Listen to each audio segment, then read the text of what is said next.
What's up, people? We are live on YouTube right now for the Coaches from the Couch podcast. I'm Jacob, this is Jaden, this is Carson. We're three buds. We like to have fun, we talk about sports, and we'll play some sports games. And sometimes we get distracted and venture off into other things. But we are thrilled to be live right now. We were double crossing just to make sure our live went live, and it went live. Hey, it went live. It did. So we're happy to have you here with us. And Jaden, when we were in kind of doing our pre-show meeting, you discussed that we have a lot of football to talk about today. We haven't been live in a couple weeks, so we have a ton of football to talk about today. So Jaden, if you want to lead us off, or maybe just give an overview of what we're going to be talking about in the football realm today. Yeah, I just want to start off by saying that it is August 1st, which is really exciting. We're getting super close. I think the Hall of Fame game is, Wednesday or Thursday? Thursday? Yeah. Mm-hmm. So, yeah, I mean, I got the adrenaline rushing through my veins. I could flip this table over right now. I'm just so excited. Wow, Heck yeah. But, yeah, we got a lot of things happening, probably way more than usual for this point in the offseason. We got Joe Burrow, actually, with a calf injury, which isn't good. I guess it's a good thing that it's just a calf injury and not like a torn ACL. So he's supposed to be back by week 1, but from what I've heard, these type of injuries can linger. Do you guys have anything to say about that? Well, I know. So I actually wasn't in town when it happened. I was in South Carolina, but I do know it was a really hot day, right? Like a blistering hot day. Mm-hmm. So I'm sure he was just cramping up, like you said, strained a muscle. Really, no worries. But I think he's going to be fine, and we're going to see that Joe Burrow that we know this year. Yeah, so I was actually in Florida, and I was at Texas Roadhouse. And next time I look up at the screen, Joe Burrow got carted off the field, non-contact injury. So I was like, oh, crap. Right. Like, Bengals season's done. And but then later news came out. Next thing you know, it turned out to be just a strain. Still, though, I think he's still questionable for week 1. But it is good news for the Bengals that he is not hurt, significantly hurt. So good news for the Bengals, though. And in other injury news, we also have the whole entire Seattle backfield with Charbonnet and Kenneth Walker both going down with injuries. They're both out indefinitely at this time. And also Jalen Ramsey having surgery. So a lot of big names going down early in the season. You hate to see it. Tim Patrick as well. An Achilles injury that is going to take him out of the season. It's just really unfortunate, and that's why you don't do fantasy football drafts in July. That's what a lot of people say. You definitely got to wait because this time of year it's hot outside. People are going hard in training camp, and they just get hurt. It's the nature of the game. Yeah, I just think it's funny, like for the Jalen Ramsey injury, they're just from a talent standpoint, they're still okay. Like even if he's out half the season, just as far as their secondary goes, they're so talented. Mm-hmm. Obviously, it sucks to lose Jalen, but also, dare I say, we didn't see the same Jalen last year that we were used to seeing. Yeah. Mm-hmm. So they're fine. And when he's back, they'll probably be making a playoff push. So they're okay, but it does stink for them to lose him when they did. Yeah, and then actually, so they lost Jalen Ramsey, and they actually signed Eli Apple right after. So nice veteran piece. I know what is a little weird, though, is Tyreek Hill and Eli Apple have that beef. Right. So it's funny now that they're on the same team. It's funny how that works out. But I think getting Eli Apple smart, hold him over till Jalen gets back, and then same thing with. They still got Xavier Howard, Byron Jones. So this team's still legit at cornerback. Legit. Yeah, we also have some people potentially signing. We have Ezekiel Elliott and Leonard Fournette both had workouts with the Pats. So it's looking like Ramondre Stevenson might not be that workhorse running back like a lot of people thought he would be this year. But I think overall that's a good thing. I think most teams nowadays don't want a workhorse running back because you just work somebody in the ground, they get hurt a lot. You want to split up the carries most of the time, and I think that's what they're going to do. I can't see how either of those running backs help the Patriots one bit. I think Ezekiel Elliott only had the numbers he did last year, which he wasn't phenomenal, but he only had the numbers he did last year because of Tony Pollard. The threat that Tony Pollard brings. And then Leonard Fournette, he was terrible last year. So I don't understand how like I understand you don't want to make Ramondre a workhorse, but also when have the Patriots ever cared about that with a running back? You know, he's on the last year of his contract. He's gone. We all know it, right? So I guess I don't understand the citing, but I guess technically also it won't hurt anything. Well, I think it just speaks to the talent that they have in the room currently, because they've always been a team that's never really depended on one guy for the most part, whether it's been Damian Harris or just random guys like even Cyrus Gray, I think, had a 3-touchdown game. They always have done that, just random guys. And the backups right now, you got like Pierre Strong and just random dudes like that I don't think are particularly good. So I think they just feel more confident in bringing in a Zeke, bringing in a Fournette, and can't fault them for that. I'd say, yeah, you guys pretty much touched on it. I think though, Bill Belichick has always, I feel like he's always had that power back. Like you said, Gray, I think it was Jonas, but Jonas Gray, and I know like they've always had like those big power backs, Jonas Gray, LeGarrette Blount, and they get them in free agency. So like I think Zeke and Fournette fit really well, honestly, because I think Bill Belichick will utilize them in the red zone when they get in the red zone. So I think that'll give Ramondre Stevenson that injury relief, not being in the red zone and taking the beating. So I think it'd actually be a smart decision if they plan on extending him further than and get him another running back contract. Yes, and also Dalvin Cook met with the Jets, and rumors are that he there's a pretty high chance of him signing with them, but they're still like $1 million off. What do you think that means for the Jets if they were to bring in Dalvin Cook? Well, it looks like it at least did look like they were going to sign him. But then a few hours ago, there was a deleted tweet from his trainer, immediately deleted tweet that his trainer was like, you something along the lines of you New York fans wouldn't be so happy if you heard what DC just said. Or something like that. So I don't know what that means. Maybe he was talking about, because I mean he's looking at Miami, which it smells good there. He was looking at LA, it's okay there. Maybe he's just talking about how bad New York stinks. Like I don't know what he was talking about, but what does that mean? I don't know. But if Dalvin Cook's on the team, you're a better team. And I think, let's see here. I just don't think it's smart. I mean, you got a guy in Breece Hall, Michael Carter. I feel like when you bring in a guy like Dalvin Cook, you're limiting carries on what Breece Hall could be. And I think Breece Hall is, what he's shown last year, the dude was a top 5 running back before he got hurt. He was. And he was on a Jets team that wasn't very good like they're going to be. So I think you're taking away carries from Breece Hall, a young Breece Hall. I know he's coming off an injury, but Michael Carter's young too. So I think they already kind of have that 2 running backs. I think you can use that money on Dalvin Cook that you're going to spend somewhere else on the team to help the team even more. I don't think they need a running back, so I don't think it's a smart decision by the Jets to go get Dalvin Cook, but because of Breece Hall and Michael Carter already, who are really good running backs. So. Rumors are that they would cut Michael Carter if they did get Dalvin Cook, so he's not too high over there apparently. But I think Michael Carter is a solid backup though. I don't think I just feel like I don't know why. I just feel like Breece Hall is arguably better than Dalvin Cook right now. Well, they have some explosive guys in their backfield, too. Who was the guy that stepped up? I can't remember his name, but he stepped up at the end of the season, looked really good. And they also have Izzy Abanikanda from Pittsburgh, who I think is a really electric runner. Was it like Ty Johnson? No, they had Ty Johnson. 2021. It was someone else. Maybe. I can't remember. Chris Ivory? Yeah, Chris Ivory. Yeah, LT.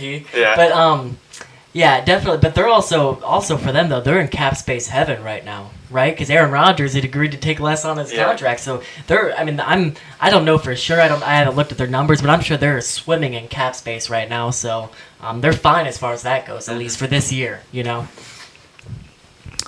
And then we also had Saquon Barkley finally signed his contract. He only got $1 million more than what he already was holding out from, but it seems like he just really wants to play, and I think that's a good thing. I think running backs just kind of see the message that they don't have any leverage, and nobody's going to pay them the extra money that they wanted. Most running backs see that message. Yeah. Most running backs see that message. But yeah, you're right. It's not anytime you have a talent like Saquon on the field, you're happy. Mm-hmm. You can't have guys like that off the field with non-football related things. But good for Saquon. He's going to get paid this year, and then hopefully they break him off next year, and hopefully they sign him to a contract. He deserves it. Yeah. He is New York. At least at market value.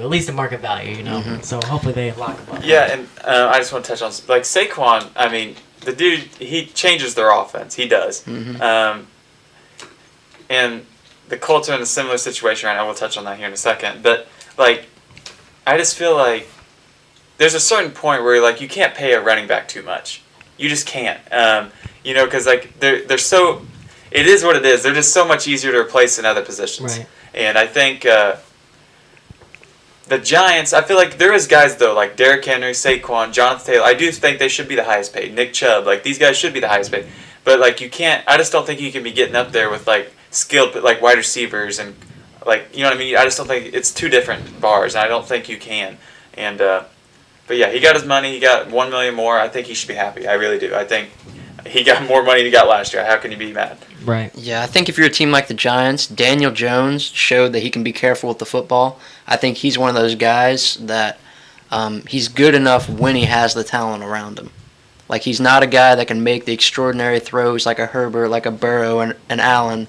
But he's a guy, when you have the Saquon Barkleys around him, the playmaking receivers, he can take you somewhere at least and give you a chance. So I like that they make that move. But like you were pointing at, the real news I think we want to talk about is the Johnathan Taylor situation. This one is just quite bizarre. I want to push it over to Carson. What can you tell us about what's going on over there in Indy? So, yeah, Johnathan Taylor is my favorite player in the NFL. You guys know that. But I think I'm just going to keep it short and sweet. Everybody knows what the situation. If you watch football, if you're on this podcast, I guarantee you know what's going on with Johnathan Taylor. Jim Irsay put out a tweet. It's a controversial tweet.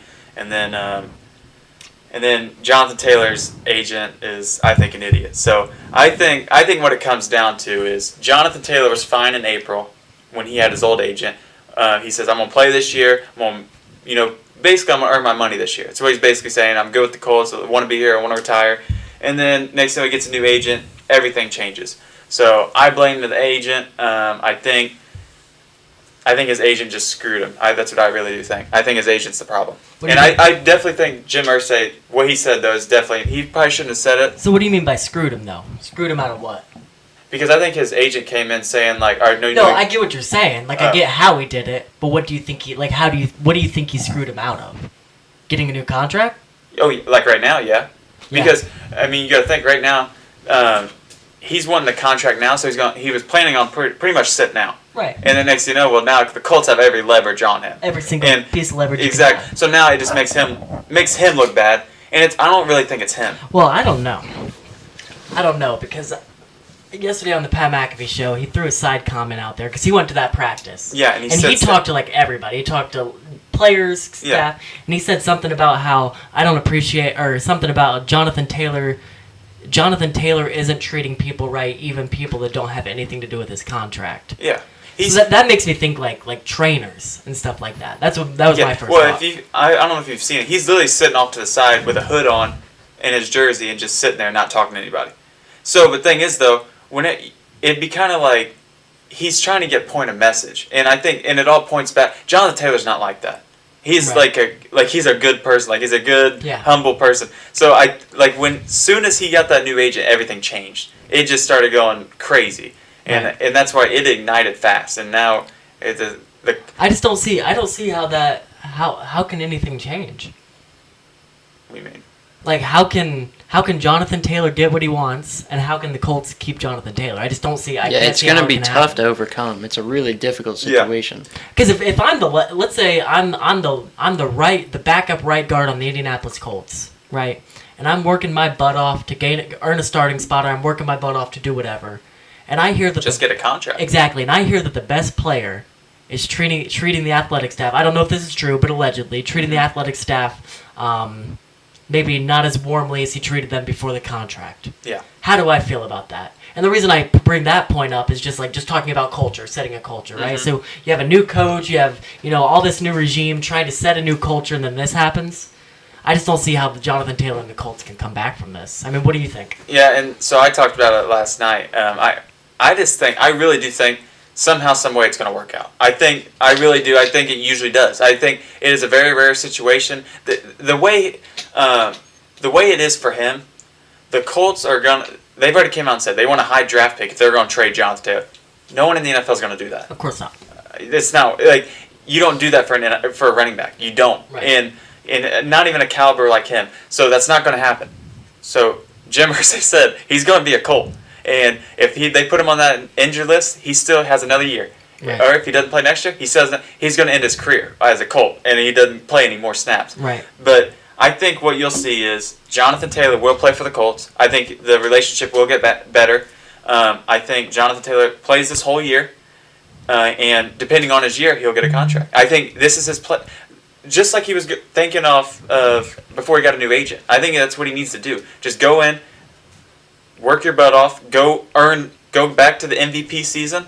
You're gonna you might get that $16 million if you have an MVP season. Right. Because I mean, there's guys in the NFL that are getting paid $15 million, like Derrick Henry, Nick Chubb. Like they're getting paid like $15 million. If you go have another MVP season on your contract year, I mean, the Colts have no choice but to pay you, or someone will pay you at that point. But no one's going to pay you off an 800-yard season, scrimmage yard season. 2 years of coming off injury, like. But also another thing we need to understand: paying him doesn't mean just paying him. It means paying him market value. Yeah. Not paying him what he wants. It means paying him what market value would be. And so, like right now, it's not $16 million. He's coming off 2 injured years, and 2 years of I don't. What is Derrick Henry's contract? Because I'm sure he's the highest. No, highest is Nick Chubb. We looked it up. Gotcha. Nick Chubb is the highest. It was like $16 million. It was right around 16. I thought it was McCaffrey and then Kamara. I'll look it up. Yeah, something like that. Go ahead and talk. But I just think that for me, and maybe this will change if Johnathan Taylor plays this year and just has had an amazing season. Just my whole perception of him has changed ever since I saw him pouting off to the side with his hood up. Just my perception. So McCaffrey is $16 million a year. Yeah. And then Alvin Kamara is $15, and then it drops off after that. To 12.5. Derrick Henry, arguably the most valuable out of all of them. Dang, Kamara makes $15 million. Yeah. That's tough. It's probably just because what if Derek signed his. This is the thing, though.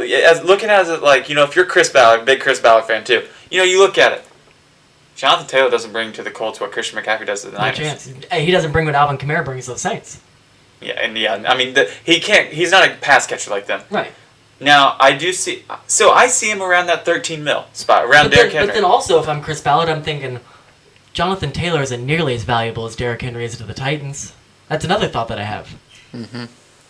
For what we can build. Exactly. Because if I'm the GM, I'm so confident in my roster building abilities that I think that I can build the greatest team of all time. Yeah. So I think that I can build a team that could take one of those guys with like a $9 million, $8 million APY salary, average per year, and build a Super Bowl contender. Yeah. And so I just think it's going to be a proven year. I think he will come back. I think it's going to be a proven year. And then let the chips fall how they go. And I think you'll see...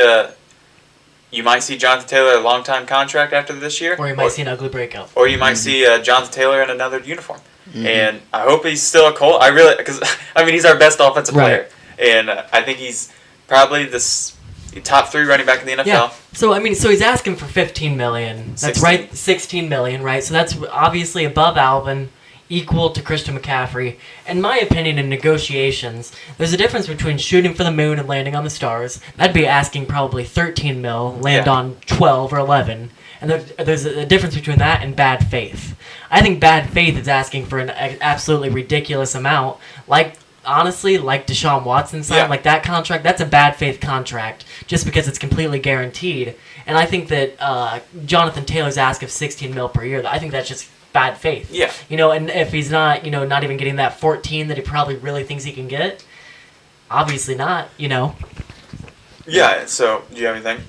I was just going to say, I saw some people talking about they think he's just going to hold out because of this relationship, but I think we talked about this last night. It's literally not possible. Like you said, he's probably going to play because he has to. Mm-hmm. The way that this CBA that's in place right now is structured, you get fined so much money for not playing. $60,000 a day. It's not going to be worth it for him to not play. You can't. He'll lose money. He only makes $5 million a year. You can't have those Le'Veon Bell holdouts like you used to see. That's just not going to happen. He's going to play some way or another this season.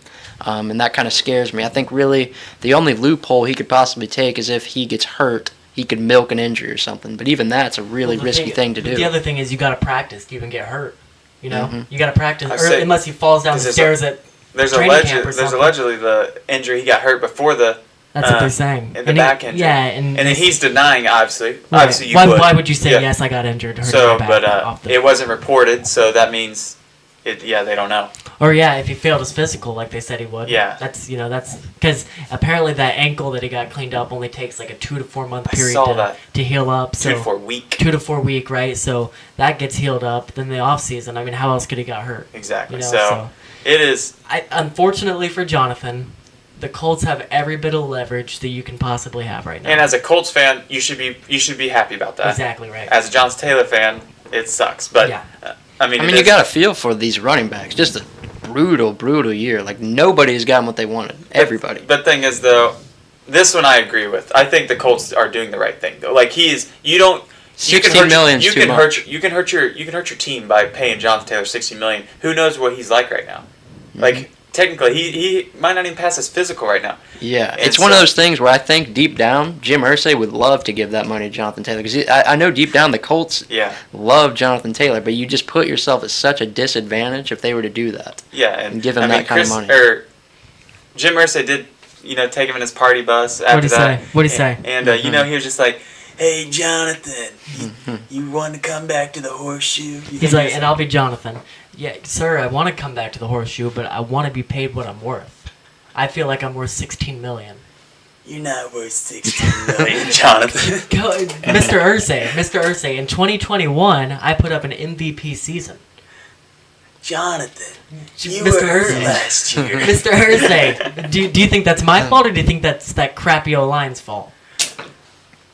Let me talk to Chris. All right, thank you, Mr. Irsay. But and the rest of the hour was just Jim Irsay talking about his guitars, talking about his guitars and stuff. But I hope they get it situated, and I hope John Taylor's a Colt. And then one more point about that. I think from another thing from the Colts' perspective, I talked about if I felt like I was the GM, I feel like I'd have the best roster building capabilities of anybody.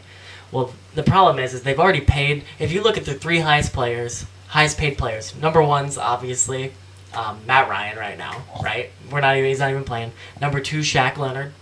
Number 3, Quentin Nelson. So those two, not Matt Ryan, those other two, those are 2 non-premier positions. So can you afford to have three of your 3 active players being non-premier positions? 3 of your 3 highest paid players being non-premier positions? You can't. That's the answer. You can't. Yeah. Because think about what if Anthony Richardson is a guy and we have to pay him? We're not going to be able to. So one thing that does help though is since he's already on your team, you can go over the cap technically. Because the only time you can't go over the cap is when you are getting somebody outside of the building. So you can go into tax and stuff. So it's possible, but it puts you in a rough spot. A really in the future, tough spot. in the future especially too. Absolutely. And then is there anything else on free agency? I think we forgot one person, just J.K. Dobbins, kind of quickly. With theme, I don't think any of these running backs are going to get what they want. If Johnathan Taylor and Saquon Barkley, Josh Jacobs can't get what they want, I definitely don't think J.K. Dobbins is going to. Yeah. So, yeah. I wonder what he wants. And then you guys know what he wants? Same boat, I think. You know what I mean? He got to be healthy. Has he had a healthy year in the NFL? He hasn't really even he had one good year when Lamar was amazing. Right. But I'm saying, but I don't think he's had a full healthy year. Yeah, he has. And his even last year when he came back, his run looked ugly. The way he was running, and that's the hard thing about paying running backs because they get hurt so often. They're in car collisions every play. Literally. So it's So just one of those things. So after this, is there any more free agency? Nope. That's so it. after this, we're going to be going to our game segment. You want to talk about that real quick, and then we'll go to break real quick. Just kind of in the light of fantasy football season coming up on us, we got a little fantasy-themed game where they're going to be guessing the 10 highest-scoring fantasy players of the last 10 years. That excludes quarterbacks, so mainly running backs and receivers. Great. Sounds good. We'll be back in about a minute. Does that sound good? Yeah, sounds great. Okay.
All right, so that brings us back from our short little break. But once again, we're going to be playing a game. They're going to be trying to guess the last 10 highest scoring fantasy football players, excluding quarterbacks. So the highest scoring player from 2022 to 2013 that was not a quarterback. Okay. So then is this like Alternating guesses. Okay, and by then the is it way. like Jeopardy style, where if I guess one, I get multiple spots filled, or If a player's on here twice, you'll get that player for both. cool, awesome. All right. But there's only one duplicate on here. So, you want me to start? Yep, go ahead. I'm going to say Adrian Peterson. Whoa. Not on the list. I think that's a Whoa. little too early. Too early? Christian McCaffrey. Christian McCaffrey was 2019, which is one of the crazy. I think that's the highest one of today. Really? He scored 355 fantasy points in 2019. Okay, I'm going to say Antonio Brown. Antonio Brown is 2015 with 246 points. That was a down year. Give me Michael Thomas. Michael Thomas is not on there. Mm. Antonio Brown's the only receiver. Gotcha. Just as a, yeah. If I was should have paying told you that attention. before. Let's see here. I'm going to say... Kareem Hunt. Did he have that his rookie year? Kareem Hunt's not on there. Okay. Austin Eckler. I really thought Austin Eckler would be on there, but he's He's not. not. I think he was always like the number Oh, 2 crap. running back. Derrick Henry. Yeah. Derrick Henry is definitely on there. 2020, he scored 314 fantasy points. Jeez. I got 2.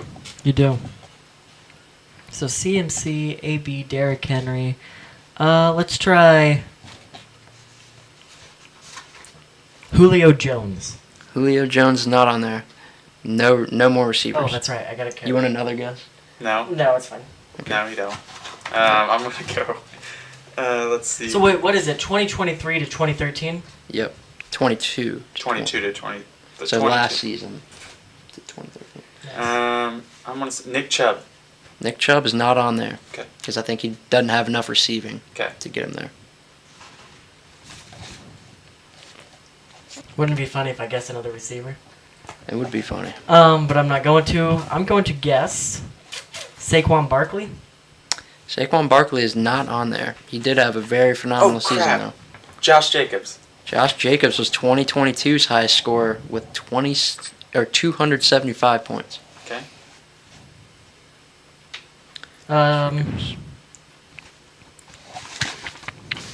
So what years do we have? We have 15, 19, 20, and 15 22. was AB, Yep. and then 19 was CMC, Mm-hmm. and then 2020 Derrick Henry, 2022 Josh Jacobs. great. Okay, 2021.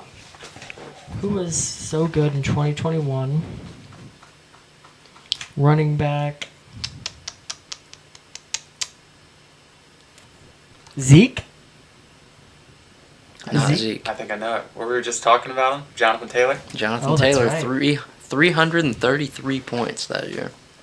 He was a dog. He was on my fantasy team. Dog. Mm-hmm. Alright, weirdo. 2018.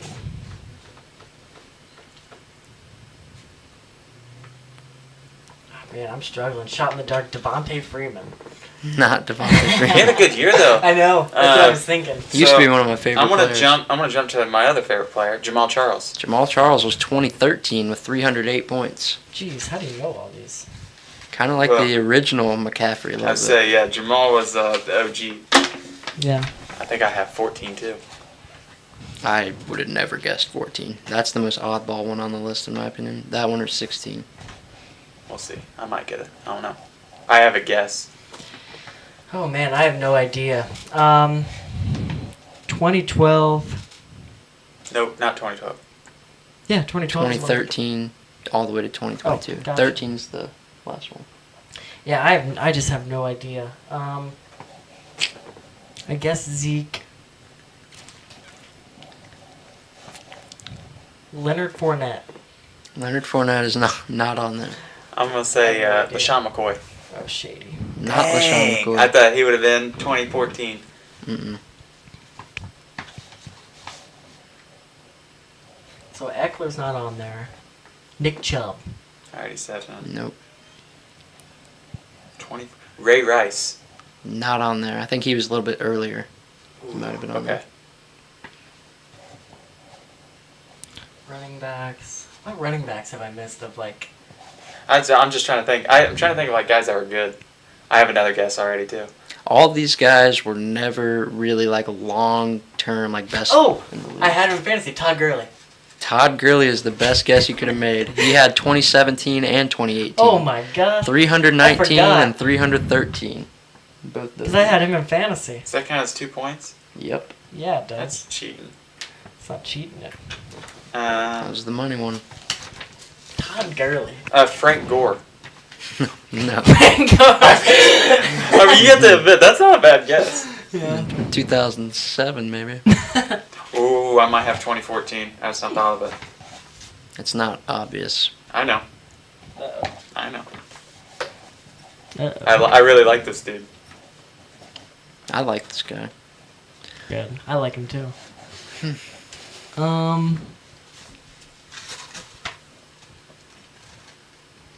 I don't know.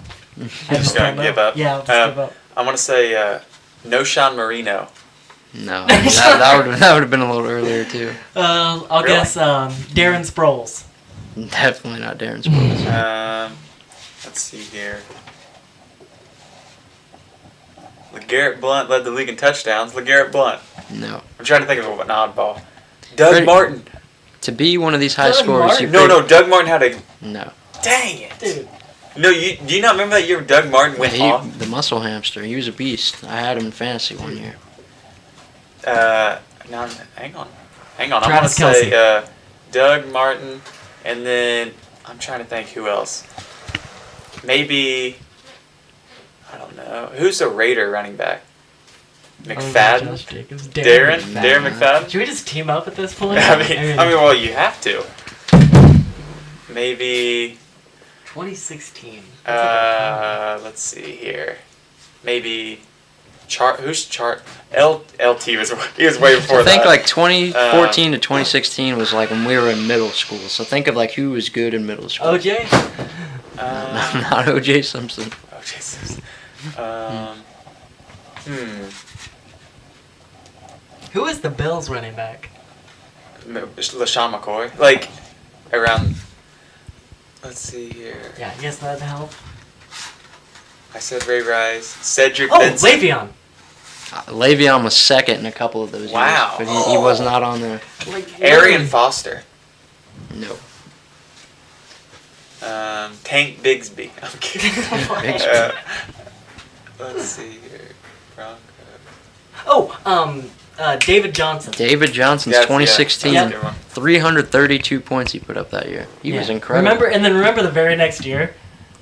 I got him. Of course. Yeah, he was a part of the DeAndre Hopkins trade. I right? remember Luke Almond got him and Le'Veon in Yeah. the same year. Mhm. That's insane. Who was the Bear running back? There's a Bear running back that was good. Little. Oh. Why can't I think of it? Jordan Howard. Yeah, Nope, Jordan He's not Howard. on the list. No, not but- Jordan Howard. Not Jordan Howard. It's That's Matt it. Forte. You're thinking Matt Oh, Forte. Matt Forte. Yeah, was it Forte? That would have been too early. Oh. Yeah. I'm thinking of like when I was a kid. Mm-hmm. Lions. Barry So Sanders. 2014 is the only one we have left. 2014. What's like a here? What's the what Big good conference? He's in the NFC, and I'll give you a comparison for what kind of guy this is. I just cheated. Marshawn Lynch. Nope, I looked at Joey Votto's burner, DeMarco Murray. DeMarco Murray.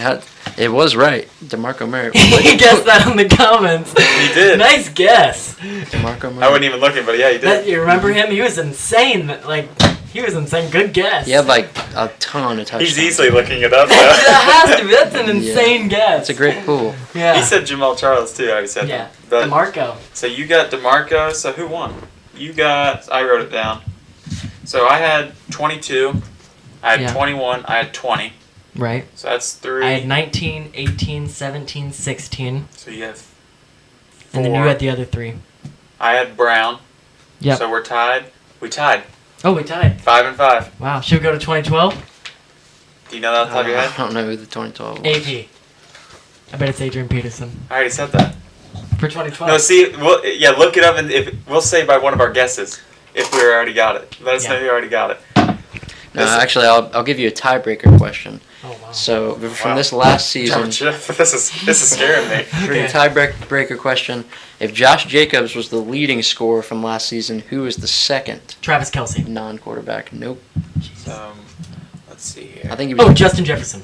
Nope. Yell it out. Nada. Last year. I'm like drawing a blank. I really am. If you want to give it to me, let me have it.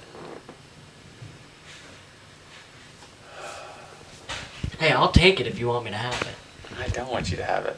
I get 2 guesses too. Get yeah, out you of your mind. guess 2 You already. can't even come up with one guess. Oh, just you wait. I'm waiting. Tony Pollard. Nope. You want another guess? Yeah, I am. I'm gonna take another one. Take it.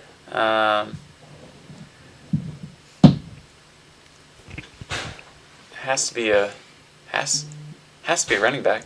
Because if Justin Jefferson isn't Right. it, and not Travis Kelce, I'm gonna say, who's the guy that blew up last year? Austin Damar Eckler. Hamlin? Eckler was third. It was not Ooh, Eckler. That was my guess. Oh, Yeah, I know. Oh no! All right. oh, I got it. I Oh think yeah, I got it. Saquon. Nope. CMC. CMC. What? I gotcha. I gotcha.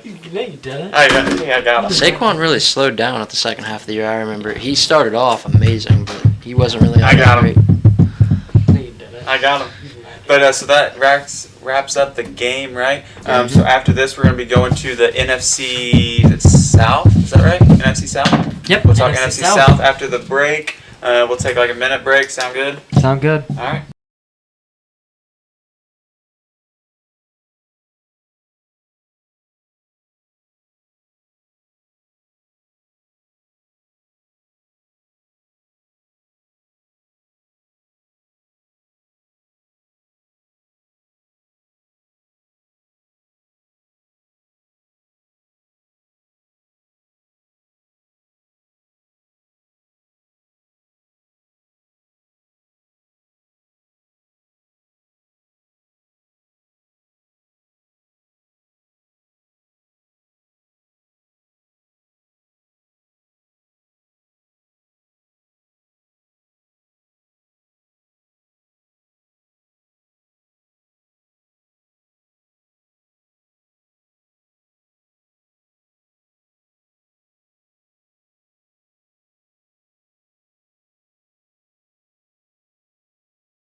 And we are back. We are back with a segment we've been doing weekly here on the Coaches from the Couch podcast. Today we're going to be talking about the NFC South division. Yeah, we The actually. NFC South I'm gonna jump division. in real quick. We only have 2 more. Yeah, That's 2 more crazy. divisions. And then we'll predict our Super Bowls Absolutely. and moving the playoffs. We'll predict it all. We're gonna predict like awards and stuff too. Like MVP MVP and stuff. I'm fine with that. Yeah, we can do that. So we have Thursday will be the NFC West, and then we can do it like the next Tuesday. Talk about like breakout guys Yeah, from stuff like divisions that. or something. Yeah. Absolutely. So, NFC South division, and we're going to be talking about first off. Let's talk about the Falcons. The Falcons made some big changes on offense. They obviously got what many consider to be a generational talent running back, and then also defensively they've made some good additions. They're a team that's kind of on the rise. So, Jaden, first off, their offense. Yeah, I think this is a really underrated group. Their offense, they obviously, if you look what they've done in the draft the past couple of years, they've had a top 10 pick, which they used to take Kyle Pitts at pick 4, Drake London, I think, pick 8, and Bijan at pick 8. So top 10 talents all around. You got a lot of talent there. And you can't say enough about Arthur Smith. I mean, you look at last season, they had Cordero Patterson and Tyler Algier, and they turned that into one of the most unstoppable run games in the league. I mean, even from his Tennessee days, he just always has known how to scheme a good run game. So I think that's going to stay consistent, especially bringing in an elite running back prospect. Many would say the best running back prospect since Saquon Barkley and Bijan Robinson. So I think they're set to shock a lot of people, I think. I think they could take a big jump. But yeah, I think one of their biggest improvements is what they've done defensively. They've made a lot of additions. Can you tell us about that, Carson? Yeah, so I mean, they bring in obviously Calais Campbell. That's always, anytime you bring in Calais Campbell, I mean, that's an eyebrow raiser. I mean, that helps your run defense so much when you bring in a guy like that, especially a veteran preference like him. They also have Grady Jarrett still. They bring in Bud Dupree. Who knows what kind of Bud Dupree they're going to get? Because there's times where Bud Dupree is an elite pass rusher, and there's times where he's terrible. So they bring him in as well. They bring in Lorenzo Carter, good tackler. They still have A.J. Terrell. Bring in Jesse Bates. That's a big pickup for them. And they also bring in Jeff Okudah from the Detroit Lions. So I think they actually bring in 2 defensive backs from the Lions, Mike Hughes too. So this defense really improved in this division. You know what I mean? This division, I think, I've said them. I think this is one of the worst. I think this might be the worst division in football. So that means this is going to get the job. And you didn't touch on, they brought in Jonnu Smith as well, and they got a lot of new receivers too. They got and they have the highest paid offensive guard too. Yeah, they bring in Mac Hollins and Scotty Miller. So Mac Hollins is jacked. Have you seen that dude? No, I have not. Big dude. So, you know what I mean? This team, I think they're going to be in contention. Like I said, I think every team in this division has a chance to win it. So, that's all I got to say. Yeah, anything else? I just want to explore something between you guys, because you guys just said it, we brushed past it. So, you think Marcus Mariota is terrible? I don't think he's terrible. I think... You think it can't get much worse than him? I don't think it's really a downgrade from Desmond Ridder to Mariota. Gotcha. And then what do you like about Mariota? What do you not like about Mariota? Watch the quarterback documentary. I'm a big Mariota guy. Yeah, for sure. I'm a fan. It's not that you hate him as a person or anything. Yeah. It's just as a player. Not ideal. What do you think about that? Do you think that they're worse at quarterback with Ridder than Mariota? I think yes. you have to see. I think they are. I think when you have a guy like Marcus Mariota, he's won playoff games too. He's been to the playoffs. Right, well, Desmond Ridder, he has to be in the league long enough to make the playoffs. Yeah, but I mean, at the same time, when he was in there, he looked like Marcus Mariota. His rookie year. I mean, he was good still. Obviously, he was a high draft pick, but so was Ridder. Ridder was a decently high draft pick. 3rd round pick. Yeah. Yes, I mean it's decently high, and he played at a really good Cincinnati school. That team was really good, but I think Marcus Mariota's. I don't think he's that bad. Like I think he's a starter in the NFL. I think you do. Yeah, I don't think he is. I think he's a starter in the NFL. I think the way he has a really good. He's really good in the locker room. That's what they've always said. Like I know Braves on the Pat McAfee shows talked about Mariota before. He's a good locker room guy. He goes to Philadelphia. I think he's a perfect backup for them. Obviously, how their offense is. But no, I think he is the starting quarterback somewhere in this league. Really? I don't think so. So do you think he's better than Baker? Yes. You do? I wouldn't say that. Yes. Interesting. All right, so moving on, we're going to talk about probably the team that's changed the most in this division. I want to say for the better. What's up? Mariota is making like $8 million this year. 1 year, $8 million. So I mean, you look at. You think he's better? But going on to probably the most changed team in the division for the better, the Carolina Panthers. They hired Frank Reich as their coach. They kind of they decided that he's going to be the best to bring their culture to what they want it to be. And offensively, they're a highly improved team, Jaden.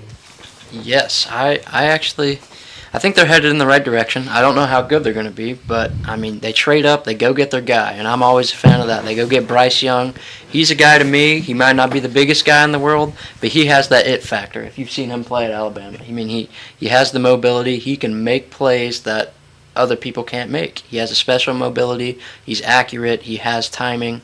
I really like Bryce Young, but also they bring in Adam Thielen and Miles Sanders as good veteran additions to their offense, and they also drafted a big physical receiver from Ole Miss in the second round, which I don't know if you know some other names that fit that description. Second round physical receivers, A.J. Brown, D.K. Metcalf. So I don't know if he's going to be that George good. Pickens. In Mingo, but Johnathan Mingo could pan out to be like a DK Metcalf, AJ Brown, and I think that's what they're looking for. And I also, in my best ball drafts that I've been doing, I've been taking a lot of Hayden Hurst as a good tight end connection to pair with Bryce Young. You can get him super late. He got a lot of money in free agency, and he's been pretty solid everywhere he's been. So. Yeah, and I like him. Carson defensively, they haven't really changed too much. Yeah, no. They had a good defense last year, but not too many changes defensively. Yeah, and I think big thing with them is their up front is a little weak. That is probably their biggest weakness on their defense. But they bring back that Uter Gross-Matos and obviously Derek Brown. He's a monster. He's the monster. He's a but the stud. thing is, though, I mean the other three aren't as good. So I think that's their weak spot on their defense. But I mean, they got Shaq Thompson, Brian Burns. Brian Burns is amazing. A lot of athletes on that defense, I would say. Jace Horn, Von Bell, Xavier Woods, Dante Jackson, Jeremy Chin. This defense is elite. They were good last year. They were really good. That's why they won games last year, because their offense was so bad. They just signed Deion Jones, I believe, too, right? I think they're working him out. They might have signed And him. then correct me if I'm wrong, their new D coordinator is Iro Aver, that dude. From the Broncos. So they were pretty good. Yeah, so he's kind of molding what he wants out of them. But like you said, Jaden, super athletic, but also not many changes. And Carson, you said up front they struggle a little bit. Yeah, and then I think offensively, this offensive line, one of the best in the league. This team has a really good offensive line. A lot of young talent too. Yeah. You touched on Hayden Hurst. Miles Sanders is new to this offense. I think Miles Sanders could be big for them. I think they paid him quite a bit of money, so a long contract, and I think he's going to be utilized, and his pass-catching ability with Bryce Young. And you already touched on the receivers, too. You didn't touch on one guy I think that could be really good is Laviska Shenault. I think he could kind of be that do-it-all guy. I think he could be a Swiss Army knife, kind of like a Taysom Hill. Mm-hmm. Absolutely.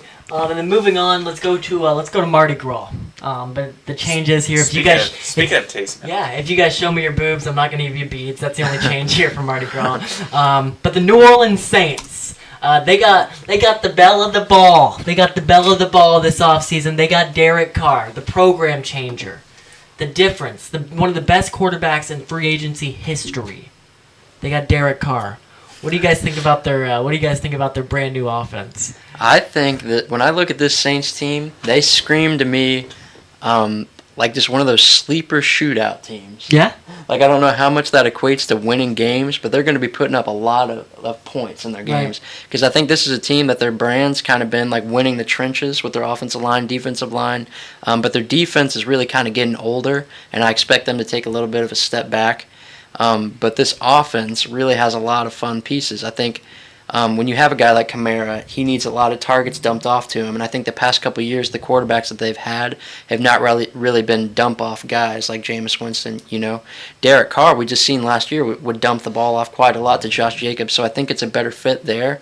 But also Chris Olave. I mean, that dude is he's a smooth dude. He can run amazing routes. He's always open, and he's just going to continue to get better every single year. Is he so smooth that if he showed you his boobs, you'd give him beads? I will not answer that on the podcast, actually. Right. But also, they bring in last year's rushing touchdown leader, Jamal Williams, and they draft Kondre Miller. So even if Kamara gets suspended for a long time, I think they still have a solidified, decent backfield. Where's that at? Where's the update on that? Is he certainly getting suspended? It's Kamara. From what I've heard, he's going to meet with Goodell about the situation. But from what I've heard, if he was to get suspended, I don't think it would be longer than 6 games. Got you. Got you. And then Carson defensively. Yeah, defensively, I'm not even going to say much. They have Dennis Allen still. He's been there since, I feel like he's been there forever. Since and every time he's there, every year he's been there, they've always been good. So, right. The defense really hasn't changed. Cameron Jordan, he's like one of the most underrated defensive ends every year. He's always getting sacks. He's always doing his little, the little thing he does.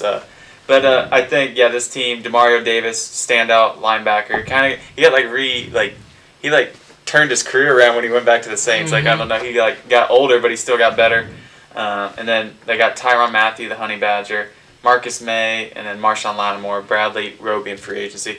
This team's good. This defense is good. This defense is good. Let me say. So that covers the Saints. You guys have anything else you want to say about the Saints? Rashid Shaheed, slept-on playmaker. I know he so? made a lot of plays down the field last year, and I think he's really slept on as a deep threat. I expect him to be good again. Awesome. And then finally, let's look at one of the most interesting teams, I think, in the NFL right now, the Tampa Bay Buccaneers. They lost the GOAT. That always hurts. But, with how the GOAT was playing last year, does it hurt? I don't know. But Carson, I'll look at you first defensively. They got a lot of talent. Yeah, defensively, this team, they're kind of the same thing as well. This team returned every one of their players last year. Yes, they did lose some people, but they still got Vita Vea. Their defensive line is pretty weak though. I know when they won the Super Bowl, they had all those Ndamukong Suh, they had all these veterans. Now it's pretty much just lone Vita Vea up front. You know what I mean? Yeah. And so I think there's some. They have Shaq Barrett on the edge. Devin White, Levante David. They actually re-signed Levante David. I thought he was out. I thought he was going to leave the team.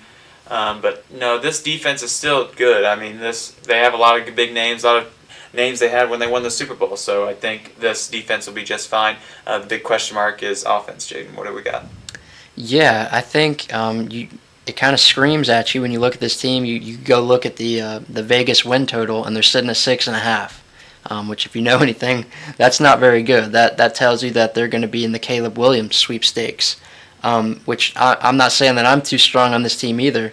But to me, they kind of feel like a team that if anybody was to be like the Seahawks were last year with Geno Smith, I think it could be this team because they still have some strong pieces on defense.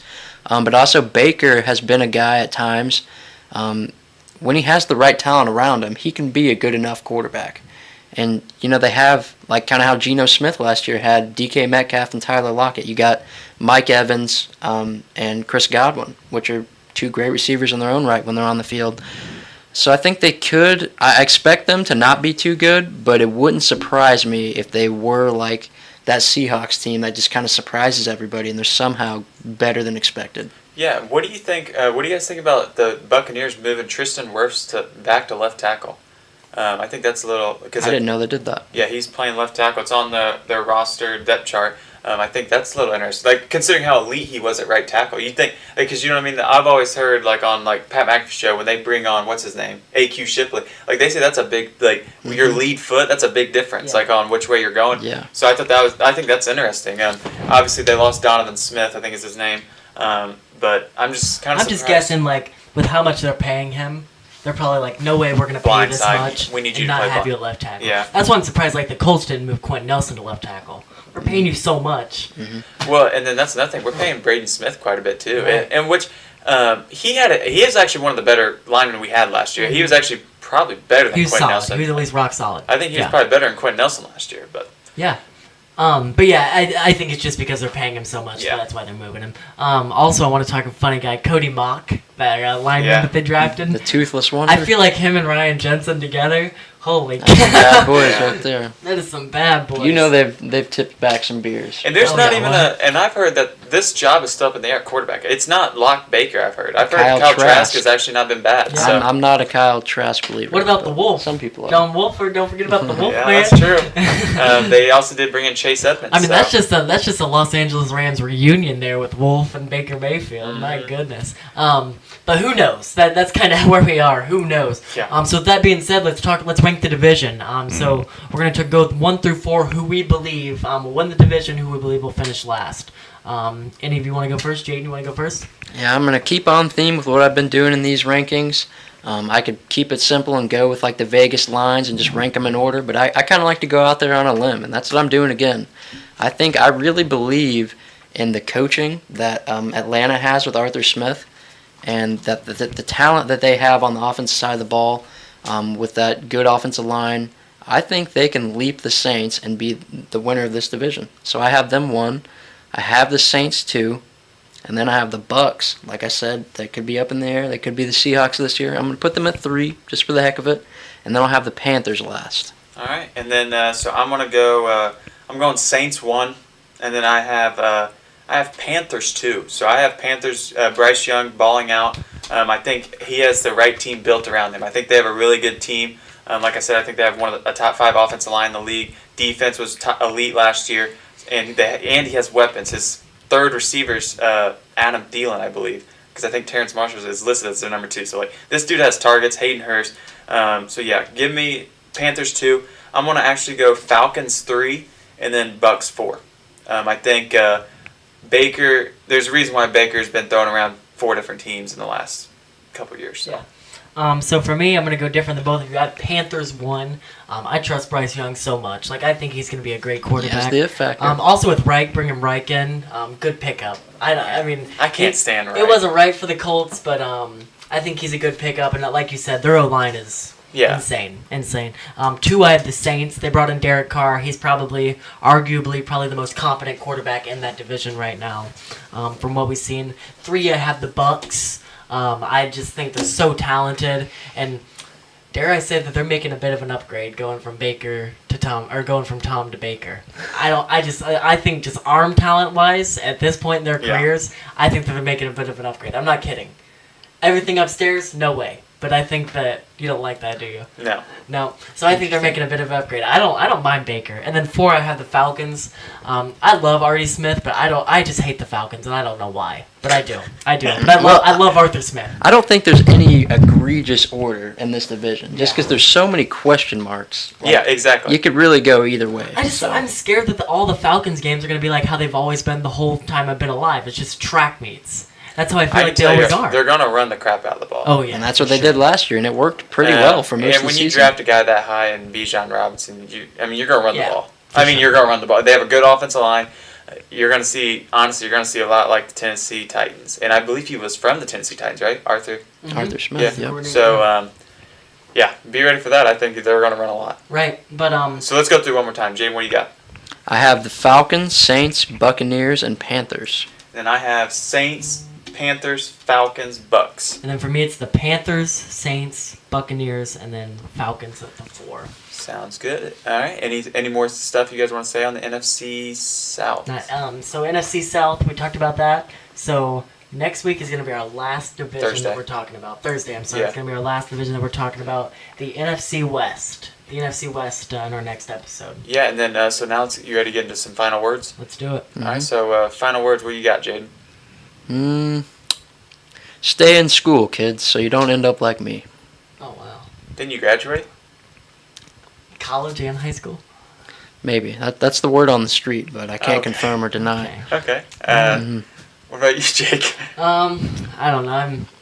I don't want to say I'm mad at Johnathan Taylor. I just want to say I'm disappointed. Come on, Johnathan. No.